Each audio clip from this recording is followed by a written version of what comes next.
जो नहायत मेहरबान रहम करने वाला, जो इज़्ज़त देने वाला, जो रिज़्क़ का रज़ाक़, जिसने पैदा किया और जिसके कब्ज़े में मेरी रूह है।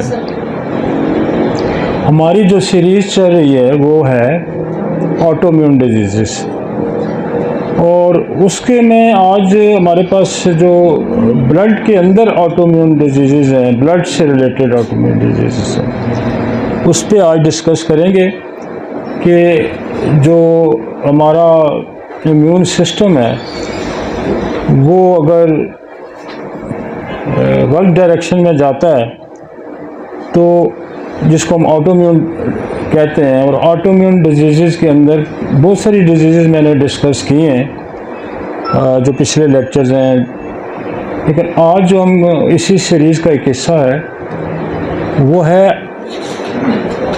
ऑटोइम्यून ब्लड डिसऑर्डर्स,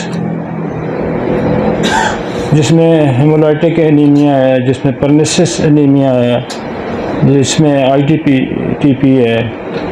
तो ये 3-4 जो है बहुत जो कॉमन है वो उसको हम आज डिस्कस करेंगे, और ये बड़ा हर लिहाज से बड़ा आम टॉपिक है। उससे पहले कि मैं टॉपिक पे जाऊं, मैं आज का अफरोज़म डिस्कस करूंगा, और आज का जो अफरोज़म है हमारे पास वो भी बड़ा आम है। पहले तो जो मैंने अफरोज़म डिस्कस किए हैं उसमें वो बात कर रहा था कि जो स्किन पे कोई चीज़ नमूद होती है तो आप उसको कोई लोकल चीज़ ना समझें, वो लोकल बीमारी ना समझें या लोकल डिसऑर्डर ना समझें, बल्कि उसको बॉडी का इंटरनल ऑर्डर समझें। आज का जो अफरोज़म है मेरे पास, इसमें वो कह रहा है कि इन अमराज जो कि बहुत कम होते हैं में मुकम्मल शफा हासिल करने के लिए, जबकि हाथ कैफियत मुकम्मल तौर पर ख़त्म हो जाए, तब इन अलामात के लिए जो अब भी बरकरार हैं और बीमारी की वो हालत जिसमें मरीज़ पहले मुब्तला था, एक मुनासिब एंटीसोरक इलाज करना चाहिए, जैसे कि मेरी किताब मुज़मन अमराज में बताया गया है। मज़ीद यह कि मुज़मन मकामी अमराज जो कि जिनसी नीयत के ना हों, इनमें सिर्फ अंदरूनी इलाज की ही ज़रूरत होती है। अब इसमें वो ये कह रहा है कि कोई एक एक्यूट डिजीज़ आ जाती है और आपने उसका इलाज किया और वो ठीक हो जाती है। अब जो दोबारा मरीज़ आपके पास आता है तो कुछ चीज़ें वो कहता है कि ये अभी बच गई हैं, तो जो बच गई हैं वो एक्यूट नहीं होंगी, वो पहले से कहीं मौजूद होंगी, और आप उसको कंसीडर करें कि ये इस बीमारी का हिस्सा नहीं थी बल्कि ये इस जिस्म में पहले से मौजूद थी।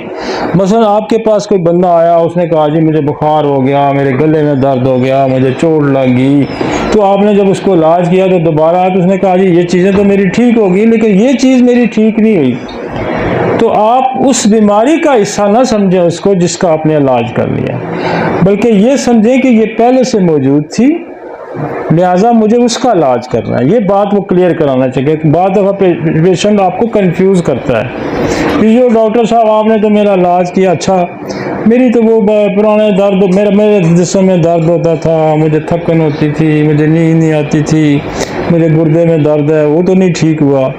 तो जब आपने दवाई देखनी होती है, जब आपने अपने पास नोट किया होता है तो वो तो कुछ और होता है, वो तो बुखार था 2-4 दिन से हो रहा था, या खांसी थी या कुछ था, तो आप तो कहते हैं ये तो आपका ठीक हो गया, कहते हैं नहीं जी मेरी ये तो नहीं ठीक हुई। तो उस कन्फ्यूजन को दूर करने के लिए आप उसको कंसीडर करें कि ये पहले से मौजूद थी।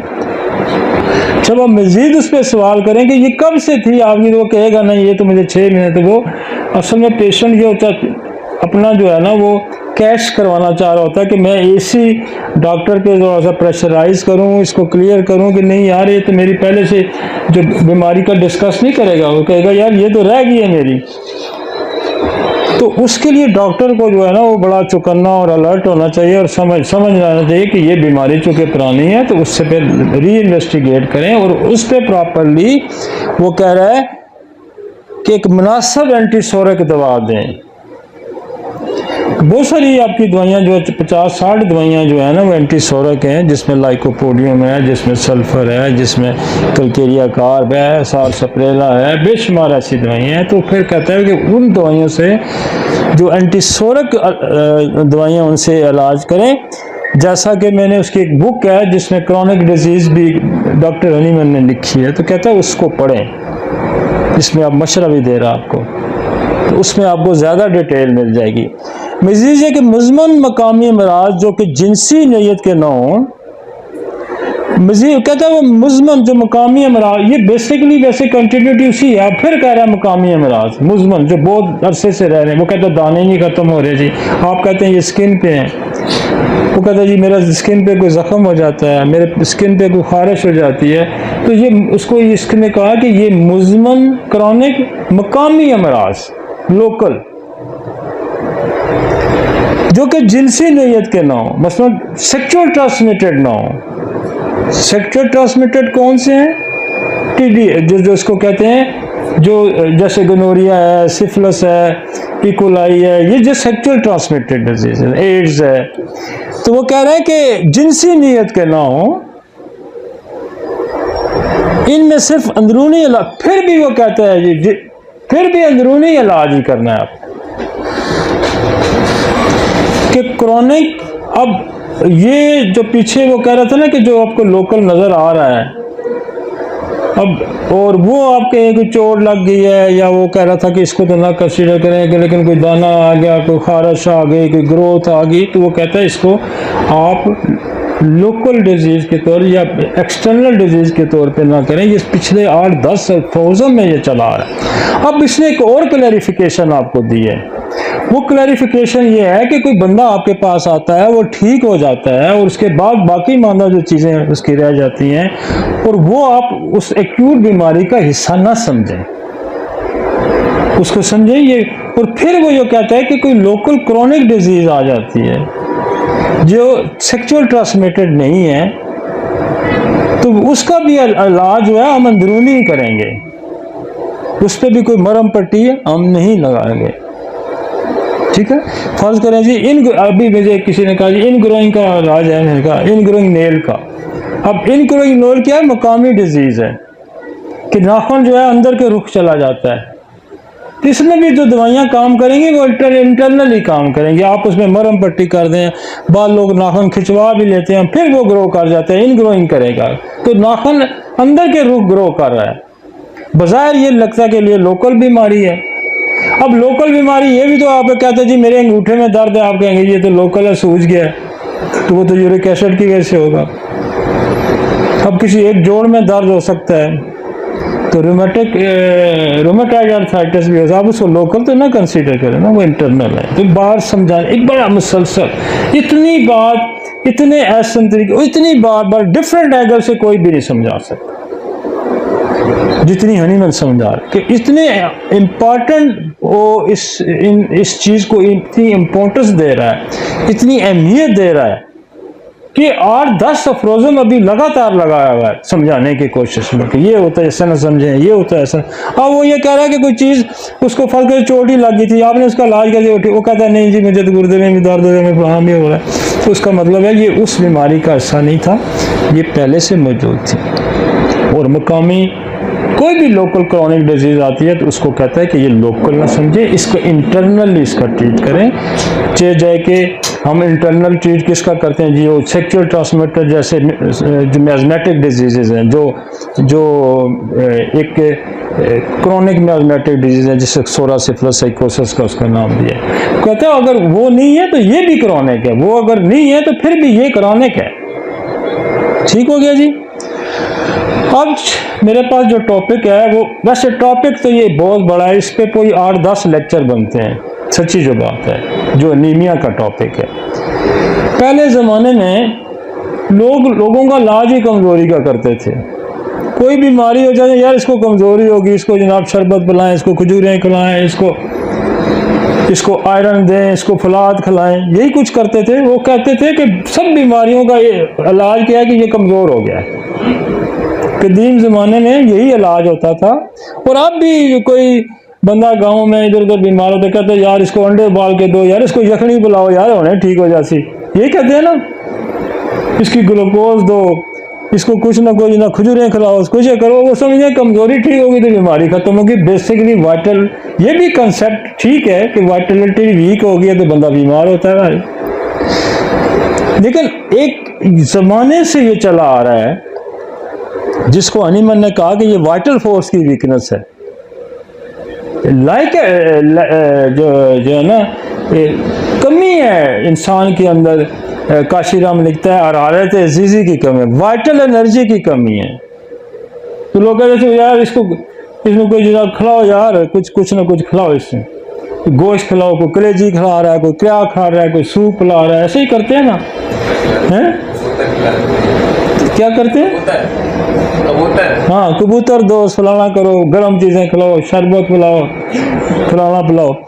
तो ये कंसेप्ट था, और ये कंसेप्ट साइंटिफिकली हनीमन ने कहा कि ये वाइटल फोर्स की वीकनेस है। तो anaemia it's a big subject कि कमजोरी है, वीकनेस है, किसकी है? ब्लड की। आपके ब्लड के अंदर बहुत सारी चीजें मौजूद हैं, और WBC से जो आपका डिफेंस मैकेनिज्म है, जो हमारा ऑटोइम्यून डिजीज से रिलेटेड है, वो एक बहुत बड़ा टॉपिक है, जो आपका उसके अंदर और बहुत सारी फेसेस हैं, एलर्जी की रिएक्शन है, बेशुमार चीज़ें हैं जो एक ब्लड, 5 लोग सिर्फ ब्लड की पिक्चर देख के बंदे का इलाज करते हैं। और कॉमन प्रैक्टिस है ऑल ओवर दी वर्ल्ड कि जब कोई मरीज आता है तो क्या करते हैं, फटाफट डॉक्टर लिखता है, ओ जी जाओ ब्लड CP कराओ जी। 2 टेस्ट आमतौर पर कराए जाते हैं फौरी तौर पे, एक ब्लड का और एक पेशाब टेस्ट करो जी, कि पेशाब में कोई चीज़ तो नहीं जा रही, या ब्लड की जो कंपोजिशन है उसमें कहीं डिरेंजमेंट नहीं आ रही। यही होता है ना फौरी तौर। जब भी किसी डॉक्टर के पास, GP के पास, किसी के पास आप जाएंगे तो वो आपका फौरन पहला टेस्ट यही देगा। तो उसमें क्या देख रहा होता है कि ब्लड की जो कंपोजिशन है, WBC क्या कम हो गए हैं, क्या WBC ज्यादा हो गए हैं, HB लेवल कम हो गया, क्या ज्यादा हो गया, प्लेटलेट्स कम हो गए, क्या ज्यादा हो गए, तो उससे ज्यादातर असेसमेंट की जाती है। तो अनीमिया बेसिकली हमारा जो, जिसको RBC कहते हैं, रेड ब्लड सेल, जिसमें को हीमोग्लोबिन कहते हैं, ये बेसिकली इसकी कमी जब हो जाती है तो उसको एनीमिया कहते हैं। वो उसकी डेफिनेशन भी एक लिखी होगी। तो ये समझें कि जब लफ्ज एनीमिया यूज होता है, AN का मतलब है एब्सेंट, एनीमिया मीन ब्लड, तो ब्लड की एब्सेंट, कमी। तो ये ध्यान में रखें कि ये एक बहुत बड़ी टर्म है, ये बहुत बड़ी एक सब्जेक्ट है एनीमिया का। और वाकई जब एनीमिया हो जाता है तो इंसान वीक हो जाता है, कमज़ोर हो जाता है उसको, क्योंकि जो हीमोग्लोबिन है उसका फंक्शन ये है कि वो फेफड़ों से ब्लड जो है जब ऑक्सीजन लेता है तो वो पूरी बॉडी में ऑक्सीजन सप्लाई करता है, और ऑक्सीजन जो है वो आपकी जिंदगी है। ठीक है ना? Anemia is a condition that develops when your blood produces a lower than normal amount of healthy red blood cell. If you have anemia, your body does not get enough oxygen-rich blood. The lack of oxygen can make you feel tired or weak. जब oxygen वो सांस नहीं लेगा, जब आपको देखो ना oxygen पूरी नहीं होगी, अक्सर लोग कहते हैं जी मुझे सांस का प्रॉब्लम है, तो हम फेफड़ों के पीछे पड़ जाते हैं, हम एलर्जी के पीछे पड़ जाते हैं। अच्छा, ब्लड CP कराने से फौरन आपको पता चल जाएगा कि यार इसका तो HB लेवल ही नीचे है,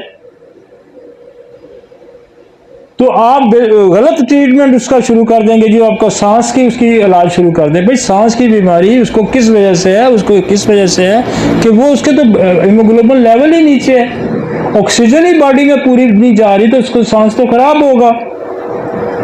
तो ब्लड सीपी कराने का फौरन मकसद यही होता है कि आपको कुछ चीजें फौरन पता चल जाए। फर्ज करें जिसकी ब्लीडिंग नहीं रुक रही तो प्लेटलेट्स नीचे आए होंगे,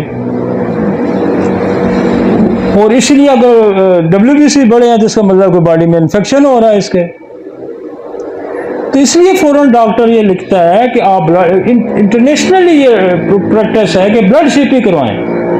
तो ब्लड सीपी में 3-4 चीजें आपको फौरन पता चल जाएंगी तो आप फौरन उस तरफ चले जाएंगे ना। आप सांस का इलाज नहीं करेंगे, या आप ये नहीं करेंगे जी अब इसको ब्लीडिंग हो रही है तो किस वजह से हो रही है, उसकी तरफ हमने जाना है। तो बेसिकली एनीमिया जो है ये बहुत बड़ा टॉपिक है, इसकी हम थोड़ी सी क्लासिफिकेशन देंगे, और हमारे जो रिलेटिव जो हमारे टॉपिक्स हैं वो ये हैं जो जिसको हम कहते हैं ऑटोइम्यून डिसऑर्डर ऑफ दी जो ब्लड है, वो तो है हेमोलाइटिक एनीमिया है, पर्निसिस एनीमिया है, और IDDP है कि जिसमें आपके प्लेटलेट्स कम हो जाते हैं। तो 3 चीज़ों को तो हम डिस्कस करेंगे उनका, लेकिन एक ब्रॉड स्पेक्ट्रम हम ये देखना चाहते हैं कि वाकई ये ना एनीमिया के और क्या मसले हैं, तो एनीमिया और किस वजह से हो सकता है। मैं ये समझता हूँ कि अगर जितनी होम्योपैथी के पास मेडिसिन है एनीमिया की, दुनिया की किसी साइंस के पास नहीं है भाई, ये भी मैं आपको बताता हूँ। और कुछ दवाइयों की मैं पिक्चर आपको दूंगा, आप पढ़ के हैरान होंगे कि यार ये इस दवाई के बारे में तो मैंने कभी सोचा भी नहीं, ये भी एनीमिया की दवाई है। इस दवाई के बारे में मैंने कभी सोचा भी नहीं, ये भी एनीमिया की दवाई है। और ऐसी ड्रग पिक्चर्स हैं कि आपको देख के लगेगा हाँ ये तो हेमोलाइटिक एनीमिया है, और ये इसकी पिक्चर ये है तो इसकी भी पिक्चर यही है। और आपको जब हेमोलाइटिक एनीमिया का बात सुनते हैं तो आप कहते हैं यार ये तो कोई मुश्किल सा लफ्ज है, इसके बारे में कहते जब आप दवाई पढ़ेंगे, हेमोलाइटिक एनीमिया आपने पढ़ा होगा, जब आप मटीरिया मेडिका पढ़ेंगे उसमें उठा के वो दवाई देखेंगे तो कहेंगे यार तो मसला ही कोई नहीं। और दुनिया में देखें कितना मुश्किल काम है ऑटोइम्यून डिजीजेस को ठीक करना।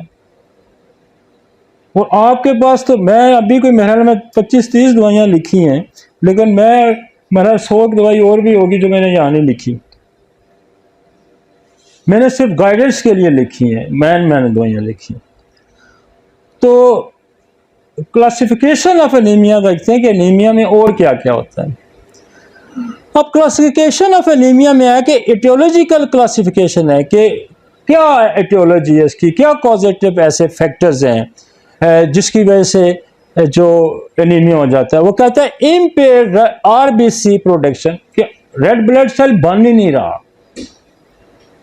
आप जब एनीमिया के तरफ जाएंगे तो क्या सोचेंगे, एटियोलॉजी क्या है इसकी, असबाब क्या कीजिए, वो तो रेड ब्लड सेल बन ही नहीं रहा।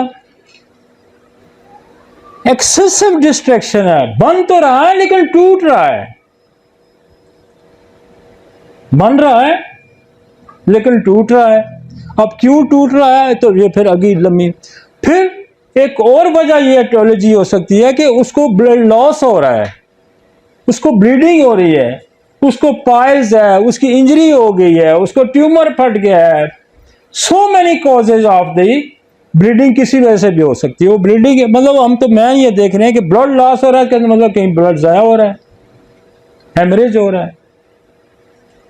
तो इटियोलॉजिकली क्या, या तो वो बन नहीं रहा, अगर बन रहा है तो वो टूट रहा है, डिस्ट्रॉय हो रहा है। डिस्ट्रॉय क्यों नहीं है उस पर हम गौर करेंगे, बन क्यों नहीं रहा उस पर गौर करना है, और जाया हो रहा है तो उस जाया होने को रोकना है।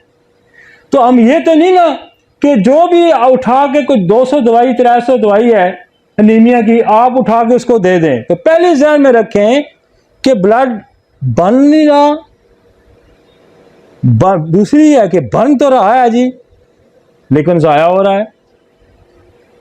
तीसरी यह है कि ब्लड बन भी रहा है, टूट भी नहीं रहा है और जाया हो रहा है। पहली यह है कि बन नहीं रहा, दूसरी डिस्ट्रैक्शन हो रही है, उसमें टूट फूट हो रही है, और दूसरी लॉस हो रहा है। तो हम इस कॉजेटिव फैक्टर्स को एड्रेस करके इसको ठीक करेंगे, और हर कॉजेटिव फैक्टर के लिए आपके पास दवाई है जिसको मैं आगे जाके डिटेल डिस्कस करूं। लेकिन आपने ज़हन में बिठा लेना है कि जब आपके पास एनीमिया का मरीज आएगा तो आपने ये 3 चीजें तो पहले देखनी है कि यार इसका मतलब है ब्लड देखो बन रहा है, अच्छा नहीं बन रहा, बोन मैरो करा लो, ब्लड CP कराएंगे, फिर देखेंगे बन तो रहा है जी लेकिन कोई डिस्ट्रैक्शन हो रही है, टूट फूट हो रही है, वो क्यों हो रही है, उसको देखते हैं। फिर यार वो कहता है मुझे तो पाइल है, मेरे पेशाब में ब्लड आ रहा है, मुझे चोट लगी है, मेरी ब्लीडिंग नहीं रुक रही, कोई ट्यूमर है, कोई मैलेग्नेंसी है, कुछ तो उसको सॉर्ट आउट करना होगा आपको कि वो क्या वजह है। मॉर्फोलॉजिकली क्लासिफिकेशन भी है